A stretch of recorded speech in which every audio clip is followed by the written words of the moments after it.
నమస్తే. ఉపాధ్యాయ అర్హత పరీక్షకు సంబంధించి మనోవిజ్ఞాన శాస్త్రం, చైల్డ్ డెవలప్మెంట్ అండ్ పెడగాగిలో పెరుగుదల అభివృద్ధి అన్నటువంటి పాఠ్యాంశానికి సంబంధించి నైతిక వికాసం, అలాగే ఎరిక్సన్ ప్రతిపాదించిన మనోసాంఘిక వికాస సిద్ధాంతం గురించి ఈ సెషన్లో మనం తెలుసుకుందాం. మానవ వికాస దశలలో ఎలిజబెత్ హర్లాక్ తెలియజేసినటువంటి విధంగా నవజాత శిశువు నుండి వయోజన దశ వరకు జరిగేటువంటి వికాసాలలో శారీరక వికాసం, మానసిక వికాసము గురించి మనం పరీక్షల్లో ప్రధానంగా ప్రశ్నలు రావడానికి అవకాశం ఉంది. అదేవిధంగా నైతిక వికాసం గురించి కూడా పరీక్షలో ప్రశ్నలు వస్తాయి. నైతికత అనంటే నీతి నియమాలను కలిగి ఉండడం, నీతి నియమాలను పాటించడం అన్నది రెండు అంశాలు.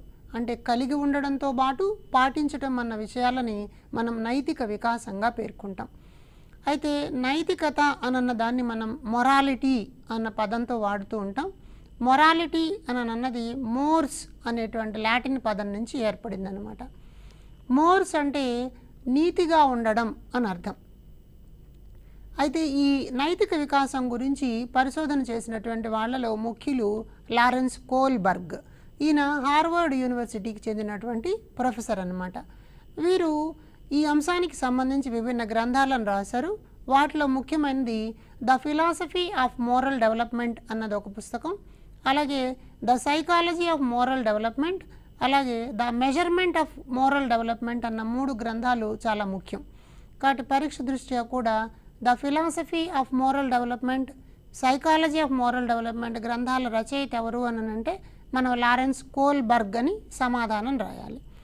అయితే ఈ నైతిక వికాసం సంబంధించి మనం గమనించినప్పుడు నైతిక వికాసం శైశవ దశ నుంచి పూర్వ బాల్య దశ, ఉత్తర బాల్య దశ, కౌమార దశల వరకు జరిగేటువంటి క్రమాన్ని గమనించి చూస్తే శైశవ దశలో నైతిక వికాసం అన్నది పూర్తిగా ఉండదు. కాబట్టి పరీక్ష దృష్ట్యా నైతిక వికాసం లేని దశ అనంటే మనం శైశవ దశ గురించి చెప్పాల్సి వస్తుంది. అలాగే పూర్వ బాల్య దశ, ఈ పూర్వ బాల్య దశలో కూడా మంచి చెడుల మధ్య విచక్షణ అన్నది పెద్దగా తెలియదు. వచ్చేటువంటి ఫలితాల ఆధారంగా వాళ్ళు నైతికత అన్నదాన్ని అర్థం చేసుకుంటారు. అంటే ఏ పని చేయడం ద్వారా సంతోషం కలుగుతుందో అది మంచి పని అనుకుంటారు, ఏ పని చేయడం ద్వారా వాళ్ళకి దెబ్బలు పడతాయి లేకపోతే బాధ కలుగుతుంది అని అనుకుంటారో దానిని చెడ్డ పని అనుకుంటారు. అంచేత పెద్ద విచక్షణ జ్ఞానం అన్నది ఉండదు. కాబట్టి పూర్వ బాల్య దశలో కూడా మనకి నైతికత అన్నది అప్పుడప్పుడే ఏర్పడుతూ కనిపిస్తుంది. అయితే ఉత్తర బాల్య దశలోకి వచ్చేటప్పటికి చేసేటువంటి కార్యక్రమాల ద్వారా మంచి అనిపించుకోవడానికి ఏమి పనులు చేయాలో ఆ పనులు చేసేటువంటి ప్రయత్నం చేస్తారు. చెడు ద్వారా ఎక్కడైతే తమకు ఇబ్బందులు కలుగుతూ వస్తాయో వాటిని గుర్తించేటువంటి ప్రయత్నం చేస్తారు. కాబట్టి పాఠశాల స్థాయిలో పూర్వ బాల్య దశలో నైతికత అన్నది ఎదుగుతూ కనిపిస్తుందన్నమాట. కౌమార దశకు వచ్చేటప్పటికి సాంఘిక ఆమోదం పొందినటువంటి పనులను చేయడం, సమాజంలో తమ పాత్ర కోసం, తమ గుర్తింపు కోసం ప్రయత్నం చేయడం అన్నది గమనిస్తారు. కాబట్టి అక్కడ నైతిక వికాసం గరిష్ట స్థాయికి చేరినట్టుగా కనిపిస్తుంది. కాబట్టి పరీక్ష దృష్ట్యా మనం ఎలిజబెత్ హర్లాక్ ప్రతిపాదించినటువంటి దశలలో నైతిక వికాసం లేని దశ అనంటే శైశవ దశ అని చెప్పాలి. నైతిక వికాసం ప్రారంభమయ్యేటువంటి దశ అంటేనేమో పూర్వ బాల్య దశ అంటాం. నైతిక వికాసం గరిష్టంగా ఉండేటువంటి దశ అన్నప్పుడు కౌమార దశ అని చెప్పి చెప్తాం అన్నమాట. అయితే లారెన్స్ కోల్బర్గ్ ఏమంటున్నారంటే నైతిక వికాసానికి సంబంధించి 3 రకాల స్థాయిలను వివరించారు. అయితే ప్రతి దశలోనూ ప్రతి స్థాయిలోనూ 2 దశలు ఉంటాయని చెప్పారు. కాబట్టి కోల్బర్గ్ ప్రకారము నైతిక వికాసము 3 స్థాయిలు 6 దశలను కలిగి ఉంటుందన్నమాట. ఈ దశల గురించి ఇప్పుడు మనం అర్థం చేసుకునే ప్రయత్నం చేద్దాం. వాటిలో మొదటి దాన్ని మనం ఏమంటామంటే పూర్వ సంప్రదాయ స్థాయి అంటాం. ఇది 4 నుండి 10 సంవత్సరాల వయసు వరకు ఉంటుంది.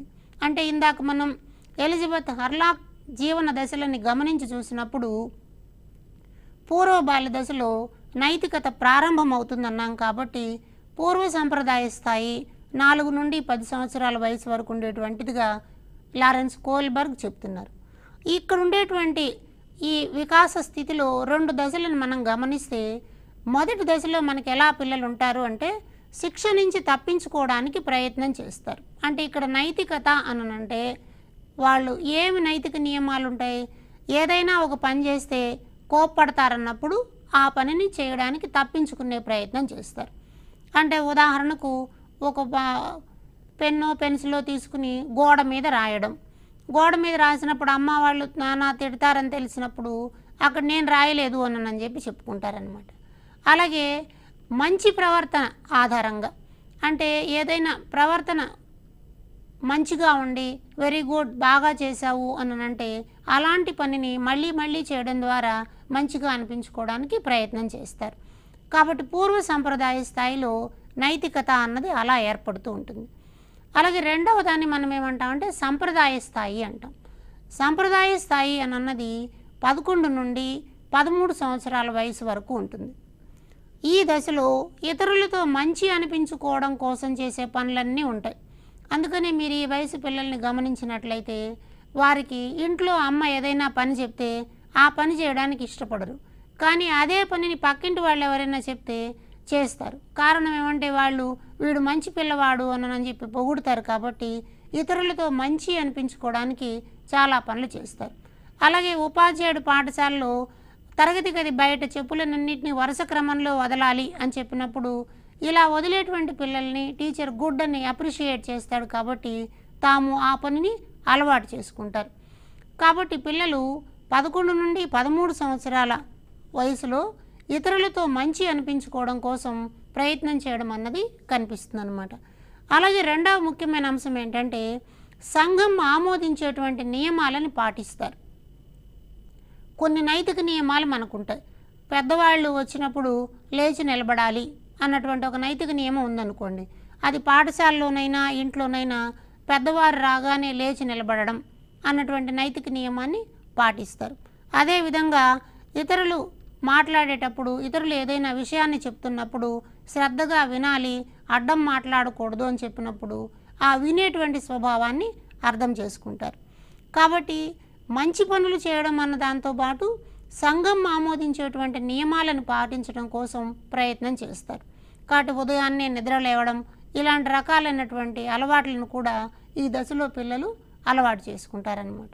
కాబట్టి నైతిక నియమావళిని పాటించేటువంటి ఈ స్థితిలో పిల్లలకి పాఠశాల స్థాయిలో మంచి అవకాశాలని కల్పించాలి. అందుకోసమే ఇక్కడ పిల్లలు విషయాన్ని అర్థం చేసుకుని ఏది మంచి ఏది చెడు అని తెలుసుకునేటువంటి ప్రయత్నం చేస్తారు. కాబట్టి ఈ స్థాయిలో పిల్లలకి మోరల్ ఎడ్యుకేషన్, నీతి విద్య అన్నదాన్ని అందించడానికి ప్రభుత్వాలు సిఫారసు చేస్తాయి. 2005 జాతీయ విద్యా విధానం, 2020 జాతీయ విద్యా విధానం, అలాగే 1986లో వచ్చినటువంటి జాతీయ విద్యా విధానాలు అన్నీ కూడా పిల్లలలో నైతిక వికాసానికి పనికొచ్చేటువంటి అభ్యసన సన్నివేశాలు పాఠశాల ప్రక్రియల్లో భాగం కావాలి అని చెప్పి పేర్కొన్నారన్నమాట. అదే మూడవ వికాస దశని మనం చూసినట్లయితే దానిని మనం ఉత్తర సంప్రదాయ స్థాయి అంటాం. ఇది కౌమార దశకు సంబంధించినటువంటి అంశం. 14 సంవత్సరాల పైన వయసు కలిగినటువంటి పిల్లలలో ఈ రకపు మనం నైతిక వికాస స్థితిని చూడవచ్చు అన్నమాట. అంటే ఇక్కడికి వచ్చేటప్పటికి నైతికత అన్నది పరిపక్వత చెంది కనిపిస్తుంది. గరిష్ట స్థాయిలో నైతిక వికాసం అన్నది ఉండేటువంటి స్థితి. కాబట్టి నైతిక వికాసం స్థిరపడినటువంటి దశగా దీనిని మన వాళ్ళు పేర్కొంటారనమాట. ఇంతకుముందు సంప్రదాయ స్థాయిలో సంఘం ఆమోదించినటువంటి నియమాలను పాటించే క్రమంలోనే ఇక్కడ కూడా సాంఘిక ఒప్పందాలను పాటిస్తారు అని చెప్పి చెప్తారు. అంటే అక్కడ ఉన్నటువంటి రూల్స్ అండ్ రెగ్యులేషన్స్, ఒక సమాజంలో ఏ నియమాలు ఉంటాయో ఆ నియమాలను పాటిస్తారు. అంటే ఉదాహరణకు బస్సులో ప్రయాణం చేస్తున్నప్పుడు ఈ సీట్లు వికలాంగులకు కేటాయించబడినవి అని చూసినప్పుడు ఆ సీట్లను ఎవరైనా వికలాంగులు ఉన్నప్పుడు వారికి ఇచ్చి నిలబడడం అన్నది గమనిస్తాం. కాబట్టి సాంఘికంగా ఉండేటువంటి ఒప్పందాలను పాటించడం అన్నది ఈ సందర్భంలో మనకు కనిపిస్తుంది అనమాట. అలాగే వీళ్ళు ఇంకొక పని ఏం చేస్తారు అంటే వారు చేస్తున్నటువంటి పని సరైనదా కాదా అన్న ఆత్మ విమర్శ చేసుకోగలిగినటువంటి స్థితిలోకి ఉంటారు. కాబట్టి ఆత్మ నిందను తప్పించుకోవడం కోసం నైతిక విలువలు పాటిస్తారు. అంటే ఆత్మ నింద అంటే వేరే ఎవరో చెప్పడం కాదు, వారికే వాళ్ళదైన ఆత్మ కొన్ని సంకేతాలను తెలియజేస్తూ ఉంటుంది. నీవు చేస్తున్న ఈ పని మంచిది అని ఆత్మ ప్రబోధించినట్లయితే ఆ పనిని చేయడానికి ప్రయత్నం చేస్తారు. అలా కాకుండా వారు చేస్తున్నటువంటి పనిలో ఆత్మ వాళ్ళకి సంకేతాలు ఇచ్చింది అనుకోండి, ఇలాంటి పని చేయడం వల్ల నీ ఆరోగ్యం పాడైపోతుంది, ఇది మంచిది కాదు అని చెప్పినట్లయితే వారు అలవాటు నుంచి బయటకు రావడానికి ప్రయత్నం చేస్తారనమాట. కాబట్టి తమకి తామే విశ్లేషణ చేసుకుని ఇది మంచి పని, ఇది చెడు పని అన్నటువంటి అంచనాకు వచ్చి మంచి పనులను మాత్రమే తమ జీవన గమనంలో పాటించడానికి ప్రయత్నం చేసేటువంటి స్థితి ఉత్తర సంప్రదాయ స్థాయిలో మనకు కనిపిస్తుంది. కాబట్టి ఒక కౌమార దశలో ఉండేటువంటి పిల్లవాడు తాము చదువుతున్నటువంటి పాఠశాలలో మొక్కలు నాటడం అనేటువంటి కార్యక్రమంలో పాల్గొన్నాడు. ఇది నైతిక నియమావళిలో ఏ స్థాయిని తెలియజేస్తుంది అని చూసినప్పుడు ఇది ఉత్తర సంప్రదాయ స్థాయిగా కనిపిస్తుంది. ఎందుకని? మొక్కలు నాటడం అన్నది పర్యావరణానికి సంబంధించిన విశేషం, తద్వారా ప్రకృతిని పర్యావరణాన్ని కాపాడవచ్చు అన్నటువంటి జ్ఞానాన్ని తను సొంతంగా పొంది ఉంటాడు. కాబట్టి నైతిక వికాసం ఆ స్థితిలో కనిపిస్తుంది. సంప్రదాయ స్థాయి దగ్గరకు వచ్చేటప్పటికి పిల్లలు అక్షరాలను గుండ్రంగా రాయడం ద్వారా మంచి మార్కులు పొందవచ్చు అని ఉపాధ్యాయుడు చెప్పాడు అనుకోండి, అక్షరాలను గుండ్రంగా రాయడం అన్నటువంటి ప్రయత్నాన్ని చేస్తాడు. కాబట్టి అప్పుడు వీడి అక్షరాలను అందరూ మెచ్చుకుంటారు, అంచేత తాము ఆ నైతిక నియమావళిని పాటించడానికి అవకాశం వస్తుంది. అయితే నైతికత అన్నది వేటి ద్వారా పిల్లల్లో సాధించవచ్చు అని మనం చూసినప్పుడు ప్రధానంగా పాఠశాల స్థాయిలో నైతిక విద్య అన్నది కథలు, ఆటలు, పాటల ద్వారా నేర్పడం అన్నది అవసరం అన్నమాట. కాబట్టి పరీక్ష దృష్ట్యా ఒక ముఖ్యమైన అంశం ఏంటంటే పాఠశాల స్థాయిలో నైతిక వికాసానికి తోడ్పడేటువంటి అంశము. నైతిక వికాసానికి తోడ్పడే అంశం ఏమి అంటే కథలు, అలాగే పాత్ర చిత్రణ అంటాం, ఏకపాత్రాభినయం చేయడం, తద్వారా కూడా పిల్లల్లో నైతిక వికాసం జరగడానికి అవకాశం ఉంటుంది. కాబట్టి కోల్బర్గ్ ప్రతిపాదించినటువంటి ఈ 3 రకాలైనటువంటి స్థాయిలు, వాటిలో ఉండేటువంటి దశలు మనకి నైతిక వికాసం అన్న భావనని అర్థం చేసుకోవడానికి పనికొస్తాయి. కాబట్టి పిల్లలలో పాఠశాలలో కల్పించేటువంటి అభ్యసన అనుభవాలు ఏ స్థాయిలో ఏ దశలో పిల్లలు ఉంటారో దానికి అనుకూలమైనటువంటి అభ్యసన కృత్యాలు అక్కడ ఉండాలి. అంటే ఉదాహరణకి శిక్ష నుంచి తప్పించుకోవడానికి పిల్లలు నైతిక వికాసాన్ని పొందుతారు అన్నటువంటి దశ మనకి పూర్వ సంప్రదాయ స్థాయిలో కనిపిస్తుంది. కాబట్టి ప్రీ ప్రైమరీ తరగతి గదులలో పిల్లలకి ఇచ్చేటువంటి నైతిక వికాసం ఏముండాలి? ఏదైనా వస్తువులను గీత వెంబడి నడవండి, కింద పడకుండా తీసుకువెళ్ళండి అని చెప్పినప్పుడు పిల్లలు కింద పడకుండా ఆ వస్తువులను పట్టుకుని గీత వెంబడి నడిచేటువంటి అభ్యాసం చేస్తారు. ఇక్కడ నైతికత అంటే కేవలం ప్రతిసారి నీతి నియమాలే అని కాకుండా ఆ పని పట్ల, చేస్తున్నటువంటి పని పట్ల ఒక స్నేహపూర్వక వాతావరణంలో పనిచేసేటువంటి స్వభావం కూడా నైతికత కిందకే వస్తుందన్నమాట. కాబట్టి కోల్బర్గ్ ప్రతిపాదించినటువంటి నైతిక వికాసం పాఠశాల స్థాయిలో అమలు చేయాల్సిన అవసరం ఉంది. అలాగే మరొక ముఖ్యమైన అంశం ఏంటంటే ఆత్మ వికాస సిద్ధాంతం అంటాం. ఈ ఆత్మ వికాస సిద్ధాంతాన్ని కార్ల్ రోజర్స్ అనేటువంటి మనోవైజ్ఞానికుడు ప్రతిపాదించాడు. ఇది కూడా పెరుగుదల వికాసాలలో తోడ్పడేటువంటి అంశం. అయితే ఈయనకి ప్రత్యేకమైనటువంటి విశేషత ఏంటంటే అంతకుముందు మనకి మనోవిశ్లేషణవాదం అని ఫ్రాయిడ్ చెప్పినటువంటి అంశాలు, ప్రవర్తనవాద అంశాలు, వీటన్నిటినీ కొంచెం విభేదిస్తూ కార్ల్ రోజర్స్ ఏం చేశాడంటే మానవతావాద ఉపగమం, ఒక హ్యూమనిస్టిక్ అప్రోచ్ అన్నదాన్ని తీసుకొచ్చాడు. ఈ humanistic approach is against behavioristic approach and psycho analytical approach. ఈ రెండిటికి కూడా వ్యతిరేకంగా కనిపిస్తుంది. అయితే ఈ మానవతావాదం అన్నటువంటి దాన్ని తీసుకొచ్చిన వాళ్ళల్లో ముఖ్యుడు అబ్రహాం మాస్లో. అబ్రహాం మాస్లో ప్రతిపాదించినటువంటి ఈ వాదాన్ని కార్ల్ రోజర్స్ ఆత్మ వికాస సిద్ధాంతంగా పేర్కొన్నాడు అనమాట. ఇందులో ఏమేమి ప్రధాన అంశాలు ఉంటాయంటే ఆత్మభావన అని ఒకటి ఉంటుంది. ఆత్మభావన అంటే తన ప్రవర్తన గురించి తనకు తెలిసి ఉండడం, హూ యామై అంటాం, నేను ఎవరు అన్నటువంటి అంశాన్ని తెలుసుకుని ఉండడం. ఇలా తెలుసుకుని ఉండడం ద్వారా నైతిక వికాసం జరగడానికి అవకాశం ఉంది. అయితే ఈ ఆత్మభావనలో 2 రకాల అంశాలు ఉంటాయి. ఒకదానిని మనం వాస్తవిక ఆత్మభావన అంటాం. అంటే అసలు నిజానికి నేను ఎలా ఉన్నాను అని అన్నది మన ప్రవర్తన ద్వారా అది వ్యక్తమవుతూ ఉంటుంది. ఉదాహరణకు సాధారణ పరిస్థితులలో మనం ఇతరులతో మాట్లాడేటువంటి భాష ద్వారా ఇతరులను మనం ఎలా గౌరవిస్తున్నాం, ఏ పదజాలాన్ని ఉపయోగిస్తున్నాం అన్నది అర్థమవుతాయి. అది వాస్తవికమైనటువంటి ఆత్మభావన. మనం ఆ సందర్భాన్ని బట్టి మనం ఎలా రిఫ్లెక్ట్ అవుతున్నామని. అయితే ఆదర్శ ఆత్మభావన అని ఒకటి ఉంటుందన్నమాట. ఇదేమిటి అని అంటే, నేను ఇలా ఉండాలి అని చెప్పి అనుకుంటున్నాను అని అంటే దానిని మనం ఆదర్శ ఆత్మభావన అంటాం. ఎలా ఉన్నాడో చెప్పేటువంటిదేమో వాస్తవిక ఆత్మభావన, ఎలా ఉండాలి అని అనుకుంటున్నాడో చెప్పేటువంటి దాన్ని ఆదర్శ ఆత్మభావన అంటాం. కాబట్టి ఈ రెండు భావనల మధ్యన గ్యాప్ కనిపిస్తుంది. దాన్నే మనం అంతరం అంటాం అన్నమాట. ఇంతకుముందు కూడా మనము పియాజే సంజ్ఞానాత్మక సిద్ధాంతంలో మాట్లాడుకున్నప్పుడు అంతరం అన్నటువంటిది అసమతుల్యత అన్నటువంటి అంశాన్ని చూసాం.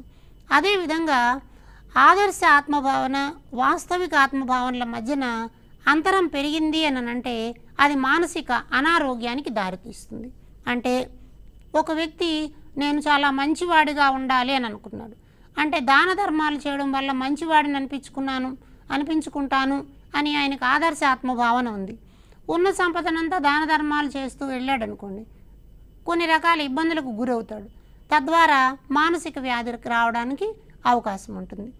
అలాగే ఒక వ్యక్తి తనకున్నటువంటి సామర్థ్యం తక్కువగా ఉన్నప్పటికీ తాను ఐఏఎస్ చదవాలి అని చెప్పి ప్రయత్నం చేశాడు. కానీ అతను అక్కడ ఉండేటువంటి పోటీ పరీక్షల్లో ఆ విషయాలను నేర్చుకోలేడంలో ఇబ్బంది పడుతూ ఉన్నాడు. తద్వారా ఒక సంఘర్షణకు, వ్యాకులతకు గురవుతాడు. ఒక విద్యార్థికి గణితంలో పెద్ద అభినివేశం లేదు. అతను ఎంపీసీ చదవాలనుకున్నాడు.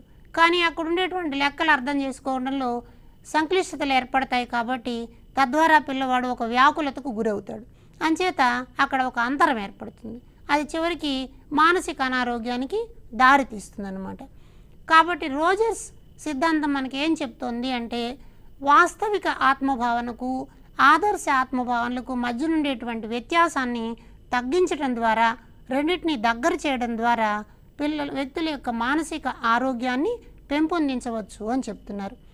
ఇది కొలవడం కోసము ఒక రకమైనటువంటి మనోవిజ్ఞాన పద్ధతిని ఉపయోగిస్తారు. దానిని మన వాళ్ళు సెమాంటిక్ డిఫరెన్షియల్ టెక్నిక్ అంటారు. ఈ సెమాంటిక్ డిఫరెన్షియల్ టెక్నిక్ ద్వారా ఆత్మభావన ఎంతవరకు ఉంది అన్న దాన్ని కొలిచే ప్రయత్నం చేస్తారు. కాబట్టి మనం నైతిక వికాసము అని అనగానే కోల్బర్గ్ చెప్పినటువంటి అంశాలను, కార్ల్ రోజర్స్ చెప్పినటువంటి అంశాలను పరీక్ష దృష్ట్యా అధ్యయనం చేయాల్సిన అవసరం ఉంది. అదేవిధంగా మరొక ముఖ్యమైనటువంటి వికాస సిద్ధాంతం పెరుగుదల అభివృద్ధి పాఠంలో మనకు కనిపించేటువంటి దాన్ని చూద్దాం ఇప్పుడు. ఆ సిద్ధాంతాన్ని ప్రతిపాదించినటువంటి వాడు ఎరిక్సన్. దీనిని మనం మనోసాంఘిక వికాస సిద్ధాంతము అంటాం. ఈ మనోసాంఘిక వికాస సిద్ధాంతము సోషియో సైకలాజికల్ డెవలప్మెంట్ థియరీ అంటాం. ఈ socio psychological development theory Freud చెప్పినటువంటి ఆలోచనకి దాదాపు అంగీకరిస్తూనే ఒక చిన్న విభేదనం అన్నది కనిపిస్తుంది. ఇంతకుముందు మనం కార్ల్ రోజర్స్ చెప్పినటువంటి సిద్ధాంతంలో ప్రవర్తనావాద సిద్ధాంతము, అలాగే మనోవిజ్ఞాన సిద్ధాంతాల నుంచి బయటకు వచ్చి మానవతావాదం అన్న కొత్త కోణం అక్కడ కనిపించింది. అయితే ఇక్కడ ఎరిక్సన్ ఏమంటాడంటే, ఫ్రాయిడ్ చెప్పినటువంటి మనోలైంగిక వికాస సిద్ధాంతాన్ని అంగీకరిస్తూనే లైంగికత లేదా లిబిడో అంటాం అన్నమాట. ఈ లిబిడో అన్నటువంటి భావనని మాత్రమే తిరస్కరిస్తాడు. ఎందుకని? ఫ్రాయిడ్ ఏమంటాడంటే, ఎక్కడైతే మానవ జీవితంలో లిబిడో సంతృప్తి చెందుతుందో అప్పుడు మానవ ప్రవర్తన సత్ప్రవర్తనగా ఒక మంచి దిశలో సాగుతుంది అని ఫ్రాయిడ్ అంటాడు. అయితే ఎరిక్సన్ ఏం చెప్తాడంటే, దానికన్నా కూడా స్వీయ భావన, సెల్ఫ్ కాన్సెప్ట్, ఈగో, అహం అన్నటువంటివి ప్రాధాన్యమైనది. నేను నా గురించి తెలుసుకోవడం, స్వీయ భావన అన్నవి ముఖ్యం. కాబట్టి తద్వారా మనోసాంఘిక వికాసం జరుగుతుంది అంటాడు. పరీక్ష దృష్ట్యా ఇది చాలా ఇంపార్టెంట్ పాయింట్. ఫ్రాయిడ్ చెప్పిన ఏ అంశాన్ని ఎరిక్సన్ వ్యతిరేకించాడు అని అంటే లిబిడో భావనని వ్యతిరేకించాడు. దాని బదులు ఏ భావనని ప్రవేశపెట్టాడు అంటే అహం అనేటువంటి భావన, స్వయం తత్వం, నేను అన్నటువంటి భావనకు ప్రాధాన్యతనిచ్చాడనమాట. ఈ ఎరిక్సన్ 2 రకాల గ్రంథాలు రాస్తున్నాడు. వాటిలో ప్రధానమైనవి the stages of psychological development అన్నది ఒక ముఖ్యమైన పుస్తకం.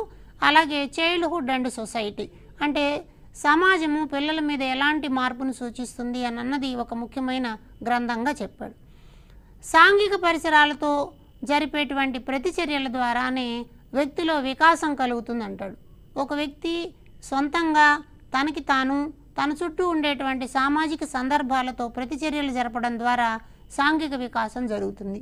అంతే తప్పక కేవలం లైంగికపరమైనటువంటి భావనల మాత్రం ద్వారా లిబిడో ద్వారా మాత్రమే కాదు అని అన్నది ఎరిక్సన్ యొక్క ఉద్దేశం అన్నమాట. ఎరిక్సన్ తన సిద్ధాంతంలో ప్రధానంగా కొన్ని రకాల జీవన పరిస్థితులను వివరించే ప్రయత్నం చేశాడు. కాబట్టి ఈ పాఠంలో మనకి ఎలిజబెత్ హర్లాక్ మానవ వికాస దశలు చెప్పినట్లే ఎరిక్సన్ కూడా సాంఘిక మనోవిజ్ఞాన దశలు అన్నవి చెప్పాడు. ఇవి కూడా పరీక్ష దృష్ట్యా చాలా ముఖ్యం. అయితే ప్రతి దశలోనూ వ్యక్తి జీవితానికి కొన్ని క్లిష్టమైన పరిస్థితులు ఏర్పడుతూ ఉంటాయి. అయితే ఆ క్లిష్టమైన పరిస్థితులను అధిగమించే సందర్భాల్లో వ్యక్తులు కొన్ని లక్షణాలని అడాప్ట్ చేసుకుంటారు. ఏమిటి అవి అన్నవి ఇప్పుడు చూద్దాం మనం. మానవ మనోలైంగిక వికాస దశలు అన్నటువంటి వాటిల్లో ముఖ్యమైన దశని పూర్వ శైశవ దశ అని చెప్పి అంటారు. మొదటి దశని. ఈ పూర్వ శైశవ దశ పుట్టుక నుండి 1.5 సంవత్సరాల వరకు ఉంటుంది. అంటే ఈ దశలో పిల్లల్లో ఎదురయ్యేటువంటి సన్నివేశాల వల్ల ఏర్పడే క్లిష్ట పరిస్థితులు ఎలా ఉంటాయంటే నమ్మకం అపనమ్మకం అన్న భావనలు కనిపిస్తాయి. అంటే ఉదాహరణకు ఒక పిల్లవాడు ఆకలేసింది, ఆకలి వేసిన వెంటనే ఏడ్చాడు, ఏడవగానే అమ్మ వచ్చి పాలిచ్చింది. కాబట్టి ఆకలి వేసినప్పుడు ఏడిస్తే అమ్మ వచ్చి పాలిస్తుంది అన్న ఒక నమ్మకాన్ని కలిగి ఉంటాడు. ఒకవేళ ఏడ్చినా కూడా తల్లి రాకుండా ఏదో ఒక పాలసీసానో ఇట్లా వచ్చిందనుకోండి, అప్పుడు ఆ పిల్లల్లో అపనమ్మకం అన్నటువంటి ఒక క్లిష్ట పరిస్థితి వస్తుందన్నమాట. అయితే ఈ నమ్మకం లేదా అపనమ్మకం అన్నటువంటి క్లిష్ట పరిస్థితులను తప్పించుకోవడానికి ఆశ అన్నటువంటి లక్షణాన్ని వాళ్ళు అలవాటు చేసుకుంటారు.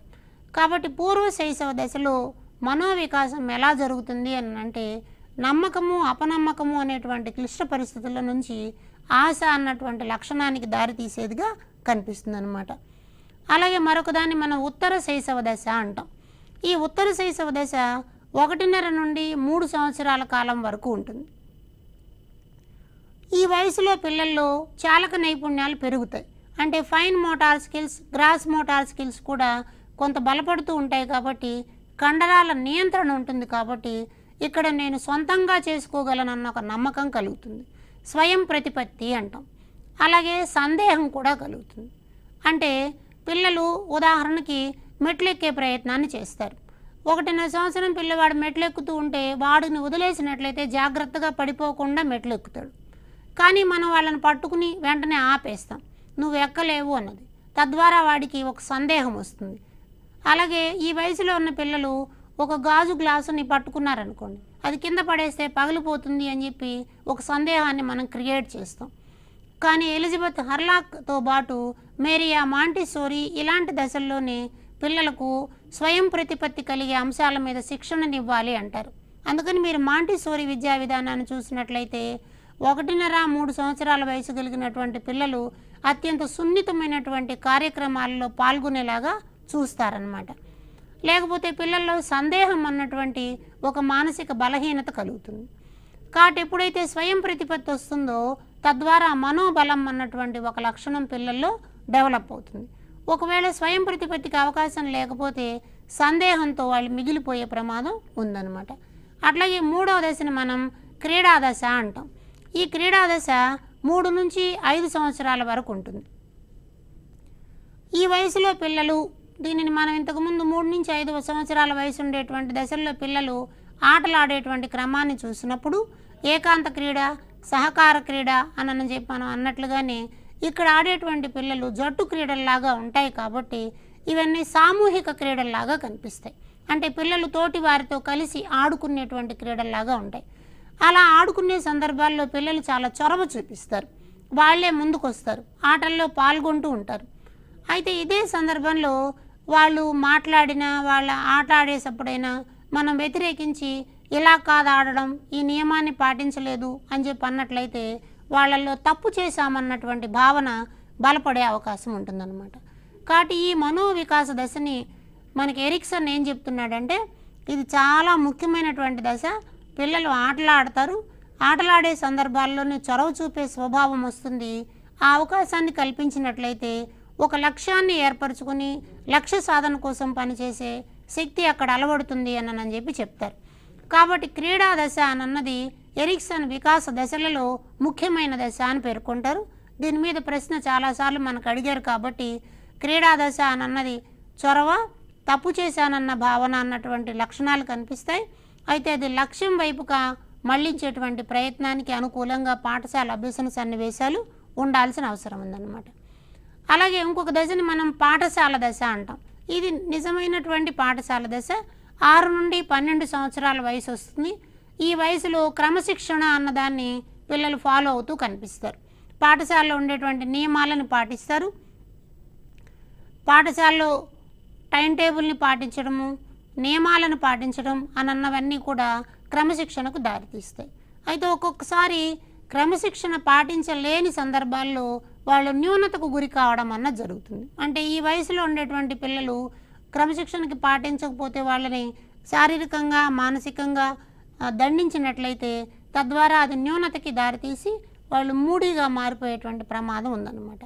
ఎప్పుడైతే క్రమశిక్షణని పాటిస్తూ ఉంటారో ఆ క్లిష్ట పరిస్థితిని ఎదుర్కోవడం ద్వారా వాళ్ళలో సామర్థ్యము అన్నటువంటి లక్షణం డెవలప్ అవుతుంది.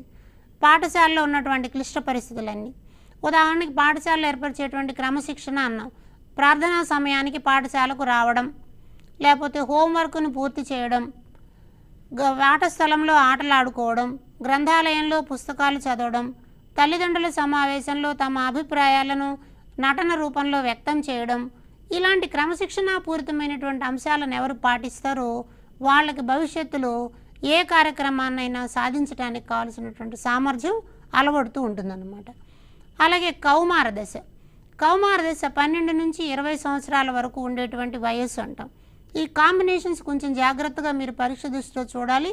ఎలిజబెత్ హర్లాక్ వికాస దశల్లో కౌమార దశ అన్నది 18 సంవత్సరాల వరకే ఉంటుంది. కానీ ఎరిక్సన్ మనోసాంఘిక వికాసంలో 20 సంవత్సరాల వరకు ఉంటుంది. ఆ కంపారిజన్ కూడా ఒకసారి చూడండి. ఈ దశలో పిల్లలు సెల్ఫ్ ఐడెంటిటీ, తమ పాత్రను గుర్తించుకోవడం కోసం ప్రయత్నం చేస్తారు. అందుకోసం తమ ఆహార్యంలో, వస్త్రధారణలో, భాషలో, నడకలో ఇట్లాంటి వాటన్నిటిలో కూడా ప్రత్యేకత అన్నది కనిపిస్తుంది. కాబట్టి ఒక కౌమార దశలో ఉన్నటువంటి విద్యార్థి వస్త్రధారణ రంగురంగుల వస్త్రాలను ధరించాడు అంటే కారణం పాత్ర గుర్తింపు కోసం చేసేటువంటి ప్రయత్నం. అలా ఎవరు గుర్తించలేకపోతే తనకు ఒక మానసిక సంఘర్షణ వస్తుంది. అందువల్ల ఆ వ్యక్తి ఒక సందిగ్ధ స్థితిలోకి వెళ్తాడు. నాకు ఐడెంటిఫికేషన్ రాలేదు, నన్ను ఎవరు గుర్తించలేదన్నటువంటి బాధ అతనికి వస్తుందన్నమాట. పాత్ర గుర్తింపు బాగా ఉన్నప్పుడు వాళ్ళలో విశ్వసనీయత అనేటువంటి లక్షణం, తద్వారా పిల్లల్లో విశ్వసనీయత, అందరినీ నమ్మడం, ఆమోదయోగ్యంగా ఉండడం అన్నటువంటి ప్రవర్తన పిల్లల్లో అలవడుతుంది. అలాగే పూర్వ వయోజన దశ 20 నుంచి 30 సంవత్సరాల వరకు ఉంటుంది. ఈ దశలో పిల్లలు, మనుషులు ఏం చేస్తారు, తమ అభిప్రాయాలతో ఏకీభవించేటువంటి వ్యక్తులతో సాన్నిహిత్యంగా గడుపుతారు. అంచేత తమ ఆలోచనలు, తమ అభిప్రాయాలతో పోలినటువంటి వాళ్ళని వెతుక్కునే ప్రయత్నం చేస్తారు. ప్రేమ భావన అన్నది కూడా ఈ దశలో అలవడుతూ ఉంటుందన్నమాట. కాబట్టి తమకు నచ్చినటువంటి వ్యక్తులు, సేమ్ ఫ్రీక్వెన్సీతో ఆలోచించగలిగేటువంటి వ్యక్తులు, సంస్థలతో వీళ్ళు ఉంటారు. కాబట్టి సాన్నిహిత్య భావన అన్నది వస్తుంది. ఒకవేళ దీనికి మానసిక ప్రకార్యం కల్పించిందనుకోండి, అప్పుడు ఏకాంతము అన్న భావన వస్తారు. నా అభిప్రాయాలకు అనుకూలంగా ఇక్కడెవరూ లేరు, ఈ ఆఫీస్లో పనిచేసే వాళ్ళు ఎవరు నా మాట వినట్లేదు, కాబట్టి ఇది నాకు సరైనది కాదని చెప్పి ఏకాంత భావన అన్నది కూడా అలవరుచుకునేటువంటి మానసిక స్థితి వయోజన దశలో రావడానికి అవకాశం ఉంది. అలాగే మధ్య దశ లేదా వయోజన దశ అంటాం. ఈ వయోజన దశ 30 నుంచి 60 సంవత్సరాల వరకు ఉంటుంది. ఈ కాలంలో ఉత్పాదకత అన్నటువంటి లక్షణం వస్తుంది. అంటే వీళ్ళు ఏం చెప్తారంటే ఎరిక్సన్, ఈ దశలో వ్యక్తులు సాంఘిక నియమాలను పాటిస్తూ క్రమశిక్షణా భావాన్ని కలిగి తాము అనుకున్నటువంటి లక్ష్యాలను సాధించే ప్రయత్నం చేస్తారు. కాబట్టి సమాజంలో ఒక గొప్ప గుర్తింపు అన్నది ఇక్కడ కనిపిస్తుంది. తద్వారా వాళ్ళకి సంరక్షణా భావం అన్నది వస్తుంది. అంటే తనని, తన కుటుంబాన్ని, తన మీద ఆధారపడినటువంటి వాళ్ళందరినీ కూడా సంరక్షించుకునేటువంటి భావన అక్కడ కనిపిస్తుంది. కొన్ని సందర్భాల్లో ఈ సామర్థ్యం లేనప్పుడు స్తబ్దత అన్నది వస్తుంది. కాబట్టి నాకున్న సామర్థ్యాలు ఈ పనిని చేయడానికి పనికి రాలేదు, కాబట్టి నేను ఫెయిల్ అయ్యానన్న భావన వస్తుంది. ఆ వయసులో కొంతమంది నిర్లిప్తతకు గురై స్తబ్దత అన్నటువంటి లక్షణాన్ని పొందుతారు. కాబట్టి ఉత్పాదకత స్థాయి అని అన్నది ఎరిక్సన్ చాలా గొప్పగా పేర్కొంటాడు. మానవ వికాసంలో ఈ వయసు చాలా కీలకమంటారు. వారు నేర్చుకున్నటువంటి నీతి నియమాలను, వారు పాటించాలనుకున్నటువంటి మంచి అంశాలను అమలు చేసేటువంటి దశ అని చెప్పి ఈ దశని పేర్కొంటారు. చివరిగా పరిపక్వ దశ అంటాం.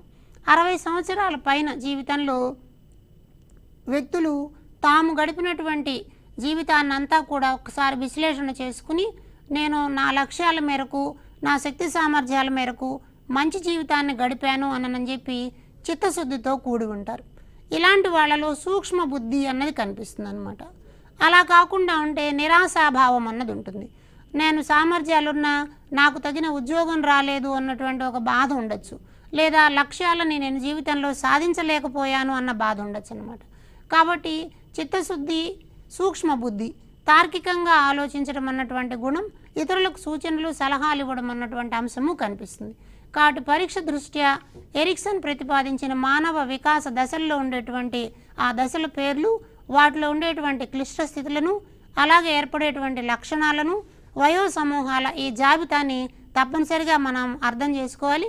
దాని మీద ప్రశ్నలు ఎక్కువగా వస్తాయి. కాబట్టి పూర్వ శైశవ దశ అంటే 1 నుంచి 1.5 సంవత్సరాలని, ఉత్తర శైశవ దశ అంటే 3 సంవత్సరాల వరకు, క్రీడా దశ అంటే 5 సంవత్సరాల వరకు, పాఠశాల దశ అంటే 12 సంవత్సరాల వరకు, 20 సంవత్సరాల వరకు కౌమార దశ ఉంటుందని, 30 సంవత్సరాల వరకు పూర్వ వయోజన దశ, 60 సంవత్సరాల వరకు మధ్య వయోజన దశ, 60 సంవత్సరాల నుంచి చివరి వరకు పరిపక్వ దశ ఉంటుంది అని ఎరిక్సన్ మనోవిజ్ఞాన శాస్త్రంలో, మానవ సాంఘిక వికాస సిద్ధాంతంలో మనం గమనించాలి.